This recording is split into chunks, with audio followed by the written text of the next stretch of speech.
السلام علیکم۔ 24 گھنٹے کو اگر چاہے تو گورنمنٹ آف پاکستان 3 حصوں میں تقسیم کر سکتی ہے۔ صبح 8 سے لے کے 4 بجے تک اسکول کا ڈپارٹمنٹ سے ریلیٹڈ تمام ڈپارٹمنٹ ہونے چاہیے۔ 4 بجے سے لے کے رات 12 بجے تک فیکٹری وغیرہ اس سے ملتے جلتے تمام دکانیں اور کاروبار کھلنا چاہیے۔ اس کے بعد رات 12 بجے سے لے کے صبح 8 بجے تک تمام بڑے کنسٹرکشن کے کام ہونے چاہیے، برج وغیرہ، روڈ کے تمام کام۔ اس سے پاکستان کو ساری پریشانیاں ختم ہو جائیں گی، پوری دنیا اس مسئلے سے نکل جائے گا۔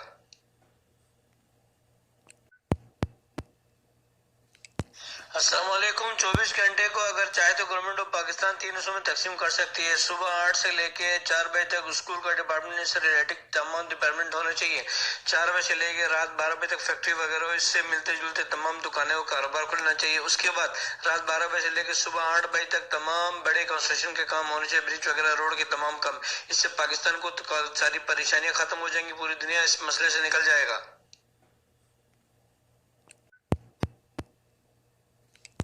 السلام علیکم۔ 24 گھنٹے کو اگر چاہے تو گورنمنٹ آف پاکستان 3 حصوں میں تقسیم کر سکتی ہے۔ صبح 8 سے لے کے 4 بجے تک اسکول کا ڈپارٹمنٹ سے ریلیٹڈ تمام ڈپارٹمنٹ ہونے چاہیے۔ 4 بجے سے لے کے رات 12 بجے تک فیکٹری وغیرہ اس سے ملتے جلتے تمام دکانیں اور کاروبار کھلنا چاہیے۔ اس کے بعد رات 12 بجے سے لے کے صبح 8 بجے تک تمام بڑے کنسٹرکشن کے کام ہونے چاہیے، برج وغیرہ، روڈ کے تمام کام۔ اس سے پاکستان کو ساری پریشانیاں ختم ہو جائیں گی، پوری دنیا اس مسئلے سے نکل جائے گا۔